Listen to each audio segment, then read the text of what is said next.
بسم اللہ الرحمن الرحیم. شروع اللہ کے نام سے جو بڑا مہربان نہایت رحم والا ہے. یا ایہا النبی لم تحرم ما احل اللہ لک تبتغی مرضات ازواجک واللہ غفور رحیم.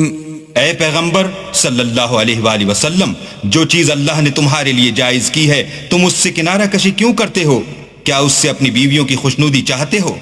اور اللہ بخشنے والا مہربان ہے. قد فرض اللہ لکم تحلۃ ایمانکم واللہ مولاکم وہو العلیم الحکیم. اللہ نے تم لوگوں کے لیے تمہاری قسموں کا کفارہ مقرر کر دیا ہے، اور اللہ ہی تمہارا کارساز ہے اور وہ دانا اور حکمت والا ہے.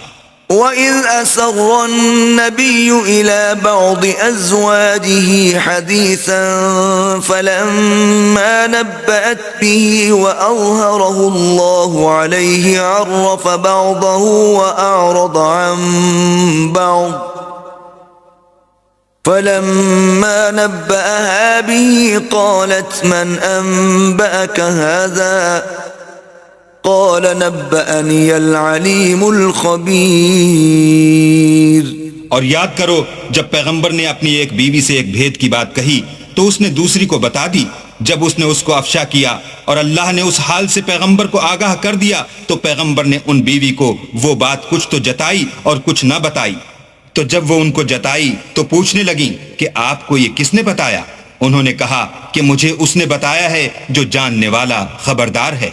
إن تتوبا إلى الله فقد صغت قلوبكما وإن تظاهرا عليه فإن الله هو مولاه وجبريل وصالح المؤمنين والملائكة بعد ذلك ظهير.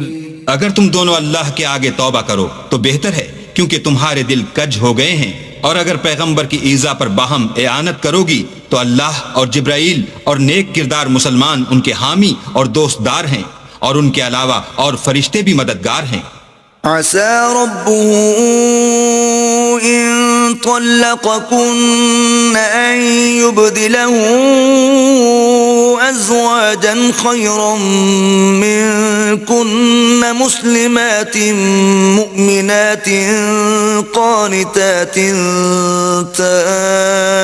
تائبات عابدات سائحات ثيبات وأبكارا.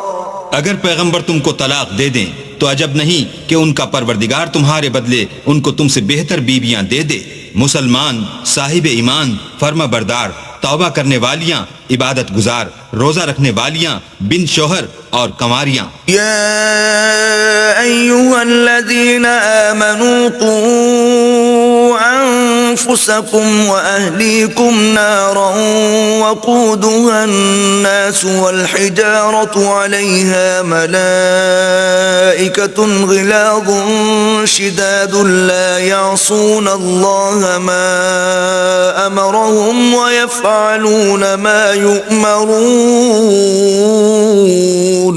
مومنو، اپنے آپ کو اور اپنے اہل و عیال کو آتش جہنم سے بچاؤ جس کا ایندھن آدمی اور پتھر ہیں، اور جس پر تند خو اور سخت مزاج فرشتے مقرر ہیں. جو ارشاد اللہ ان کو فرماتا ہے اس کی نافرمانی نہیں کرتے، اور جو حکم ان کو ملتا ہے اسے بجا لاتے ہیں. یا ایھا الذین کفروا لا تعتذروا اليوم انما تجزون ما کنتم تعملون. کافرو، آج بہانے مت بناؤ، جو عمل تم کیا کرتے ہو انہی کا تم کو بدلہ دیا جائے گا. یا ایھا الذین آمنوا توبوا الی اللہ توبۃ نصوحا عسى ربکم ان یکفر عنکم سیئاتکم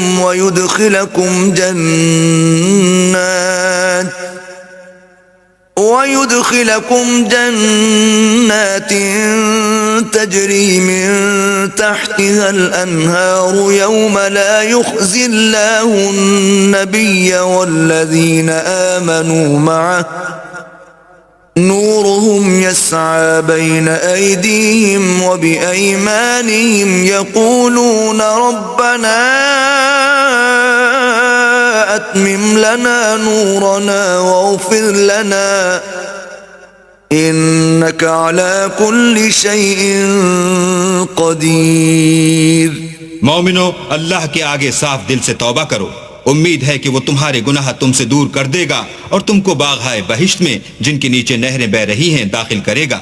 اس دن اللہ پیغمبر کو اور ان لوگوں کو جو ان کے ساتھ ایمان لائے ہیں رسوا نہیں کرے گا، بلکہ ان کا نور ایمان ان کے آگے اور داہنی طرف روشنی کرتا ہوا چل رہا ہوگا، اور وہ اللہ سے التجا کریں گے کہ اے پروردگار ہمارا نور ہمارے لیے پورا کر اور ہمیں معاف فرما، بے شک اللہ ہر چیز پر قادر ہے. يا أيها النبي جاهد الكفار والمنافقين واغلظ عليهم ومأواهم جهنم وبئس المصير. اے پیغمبر کافروں اور منافقوں سے لڑو اور ان پر سختی کرو، ان کا ٹھکانہ دوزخ ہے اور وہ بہت بری جگہ ہے. ضرب الله مثلا للذين كفروا امرأة نوح وامرأة لوط كانتا تحت عبدين من عبادنا صالحين فخانتاهما فلم يغنيا عنهما من الله شيئا وقيل ادخلا النار مع الداخلين. اللہ نے کافروں کے لیے نوح کی بیوی اور لوط کی بیوی کی مثال بیان فرمائی ہے. دونوں ہمارے دو نیک بندوں کے گھر میں تھیں اور دونوں نے ان کی خیانت کی، تو وہ اللہ کے مقابلے میں ان عورتوں کے کچھ بھی کام نہ آئے، اور ان کو حکم دیا گیا کہ اور داخل ہونے والوں کے ساتھ تم بھی دوزخ میں داخل ہو جاؤ. وضرب الله مثلا للذين آمنوا امرأة فرعون إذ قالت رب ابن لي عندك بيتا في الجنة ونجني من فرعون وعمله ونجني من القوم الظالمين. اور مومنوں کے لیے ایک مثال تو فرعون کی بیوی کی بیان فرمائی کہ اس نے اللہ سے التجا کی کہ اے میرے پروردگار میرے لیے بہشت میں اپنے پاس ایک گھر بنا اور مجھے فرعون اور اس کے اعمال زشت معال سے نجات بخش اور ظالم لوگوں کے ہاتھ سے مجھ کو مخلصی عطا فرما. ومريم ابنة عمران التي أحصنت فرجها فنفخنا فيه من روحنا وصدقت بكلمات ربها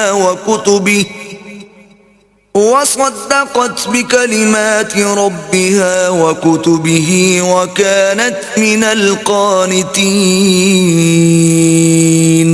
اور دوسری عمران کی بیٹی مریم کی جنہوں نے اپنی شرمگاہ کو محفوظ رکھا تو ہم نے اس میں اپنی روح پھونک دی اور وہ اپنے پروردگار کے کلام اور اس کی کتابوں کو برحق سمجھتی تھی اور فرما برداروں میں سے تھی.